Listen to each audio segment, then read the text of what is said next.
Hello friends, हमेशा की तरह एक बार फिर से हाजिर हूँ मैं आपके लिए एक बहुत ही बेहतरीन कहानी लेकर।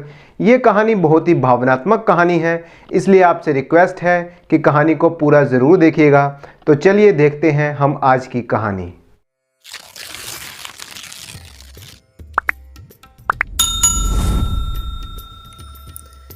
नंदलाल नाम का एक आदमी छोटे से गांव में अपने परिवार के साथ रहता था।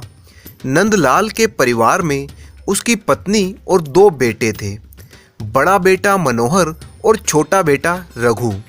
रुपए पैसे के मामले में नंदलाल की हालत कुछ ज़्यादा अच्छी नहीं थी। संपत्ति के नाम पर उसके पास एक छोटा सा घर और 5-5 बीघे के 2 खेत थे। एक खेत घर के पास और दूसरा खेत नदी के नज़दीक था। इन्हीं खेतों पर खेतीबाड़ी करके नंदलाल अपना गुजर बसर कर रहा था। कमाई कम होने के बावजूद भी नंदलाल पूरी कोशिश करता कि उसके बेटे अच्छे से पढ़ाई लिखाई करके बड़े आदमी बने। उसके दोनों बेटे भी पढ़ाई लिखाई में अच्छे ही थे, परंतु दोनों भाइयों के स्वभाव में बहुत ही अंतर था।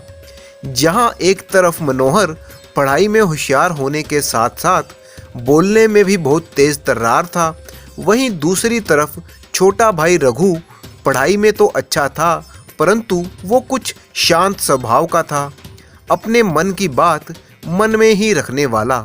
दोनों भाइयों को गांव की पाठशाला में पढ़ाने के बाद नंदलाल ने सोचा कि अपने बच्चों को शहर में आगे की पढ़ाई के लिए भेजा जाए, परंतु उसकी पैसों की तंगी आड़े आ रही थी। उसने गांव के साहूकार से कर्जा लेने के बारे में सोचा। साहूकार से कर्जा लेकर भी इतना पैसा नहीं जुटा पाया कि वो दोनों को शहर भेज सके। ये बात नंदलाल को परेशान कर रही थी। उसने अपनी पत्नी से कहा, रघु की माँ, मैं अपने दोनों बच्चों को शहर भेजकर आगे पढ़ाना चाहता हूँ, लेकिन सारे जतन करने के बाद भी इतना पैसे का इंतज़ाम नहीं हो पा रहा और उसके बाद पढ़ाई पर भी काफ़ी खर्चा होगा। अब समझ में नहीं आ रहा कि मैं क्या करूं। नंदलाल की पत्नी ने कहा, देखो जी, तुमने तो अपनी तरफ से कोई कसर नहीं छोड़ी, लेकिन अब जो हालत है तो मैं कहती हूं कि हम किसी एक बेटे को शहर पढ़ने के लिए भेज देते हैं। कम से कम हमारा एक बच्चा तो आगे बढ़ेगा। नंदलाल बोला, तो मैं किसे भेजूं? पत्नी ने कहा, मुझे लगता है बड़े बेटे मनोहर को भेज देते हैं, यही सही रहेगा, क्योंकि छोटा बेटा रघु तो हमारा भोला प्रसाद है, शहर की जिंदगी उसे रास नहीं आएगी। इस पर नंदलाल बोला, कहीं ऐसा करके हम रघु के साथ अन्याय तो नहीं करेंगे, क्योंकि वो भी पढ़ाई में अच्छा है। दोनों बेटे भी तभी वहाँ पर आ गए। उन्होंने माता पिता की बातें सुन ली थी। जैसा कि मनोहर का स्वभाव था, वो बोलने में तेज तर्रार था। वो झट से बोला, बापू, आप पहले मुझे भेजने का प्रबंध कर दो। अगर सब कुछ ठीक चलता रहा तो मैं रघु को भी वहाँ पर बुला लूँगा और कुछ ना कुछ इंतज़ाम तो हो ही जाएगा। छोटे भाई रघु ने भी बड़े भाई की हाँ में हाँ मिला दी। अब ये फैसला हो गया कि बड़े बेटे को ही शहर आगे की पढ़ाई के लिए भेजा जाएगा। इस तरह मनोहर शहर चला गया। वो मन लगाकर पढ़ने लगा। छोटा भाई अपने पिता के साथ गांव में ही रहकर खेती बाड़ी करने लगा। वो भी दिन रात मन लगाकर काम करता था। साहूकार का कर्जा जो चुकाना था और बड़े भाई की पढ़ाई का खर्चा अलग से पूरा करना था। समय पंख लगाकर उड़ गया। बड़ा भाई मनोहर अब अपनी वकालत की पढ़ाई पूरी करके एक वकील बन चुका था और शहर में उसकी वकालत का काम अच्छा चल पड़ा। दूसरी तरफ रघु गांव में ही खेतीबाड़ी करता और अपने दोनों खेत के टुकड़ों पर हल चलाता। रुपए पैसे के मामले में उसकी हालत पहले जैसी ही थी। माता पिता ने दोनों बेटों की शादी करवा दी। मनोहर अपनी पत्नी को लेकर शहर चला गया और वहीं पर उसने अपने लिए एक मकान भी खरीद लिया था। रुपए पैसे की उसके पास कोई कमी नहीं थी। जबकि रघु अपनी पत्नी के साथ उसी पुराने घर में गांव में ही रहता था। समय बीतने के साथ नंदलाल अब बूढ़ा हो चला था और उसकी पत्नी भी बीमार रहने लगी। मनोहर अपनी शहर की जिंदगी में बिल्कुल मस्त हो चुका था। वो साल 2 साल में कभी एक आध बार ही गांव का चक्कर लगाता। इधर रघु भी जैसे तैसे अपना गुजारा कर ही रहा था। बूढ़े माँ बाप की सेवा और उनकी दवा दारू का खर्चा सब रघु के कंधों पर ही था। मनोहर ने कभी अपने माँ बाप के लिए एक पैसा भी खर्च नहीं किया। बुढ़ापे के कारण नंदलाल अब खेती नहीं कर पाता था। एक दिन उसने अपने बेटे रघु को बुलाया और बोला, रघु, बहुत समय से मेरे मन में एक बात है जो मैं तुम्हें कहना चाहता हूँ। रघु ने कहा, कहिए पिताजी, क्या बात है? नंदलाल ने कहा, बेटा, असल में मैं तुझसे माफ़ी मांगना चाहता हूँ।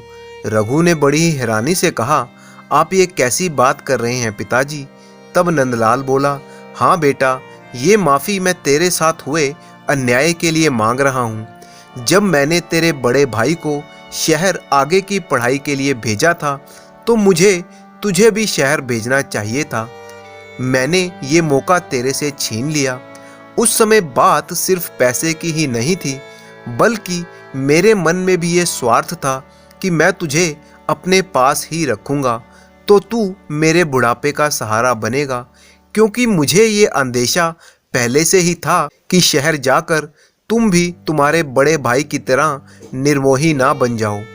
मुझे माफ़ कर दे बेटा, मेरी वजह से तू आज अपने बड़े भाई की तरह अमीर नहीं बन पाया। ये कहते हुए नंदलाल की आंखों में आंसुओं की झड़ी लग गई।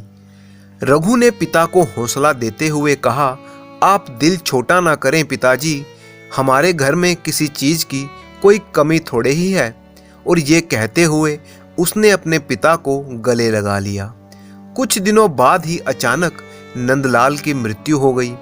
पिता की मृत्यु के कुछ दिन बीत जाने के बाद शहर में रह रहे मनोहर की पत्नी ने कहा कि हमें अब ये मकान छोटा पड़ रहा है और हमें एक बड़ा मकान खरीद लेना चाहिए। मनोहर ने कहा, सो तो है, पर बड़े मकान के लिए पैसा भी ज़्यादा चाहिए। तब पत्नी ने कहा कि अब पिताजी तो रहे नहीं, तो तुम उनकी जायदाद में से अपना हिस्सा ले लो। मनोहर को अपनी पत्नी की बात बिल्कुल सही लगी। वो अगले ही दिन गांव गया और रघु से खेतों के बंटवारे की बात करने लगा। जब माँ को पता चला तो उसने मनोहर से कहा, बेटा, ये तू कैसी बात कर रहा है? तुझे पता है कि खेत के 2 टुकड़ों के सहारे ही तुम्हारे भाई का घर चल रहा है। उसमें से अगर तुम एक टुकड़ा ले लोगे तो वो तो बेचारा रास्ते पर आ जाएगा। और तुम्हें किस बात की कमी है? तुम्हारे पास अपना घर है, पैसा है, सब कुछ तो है।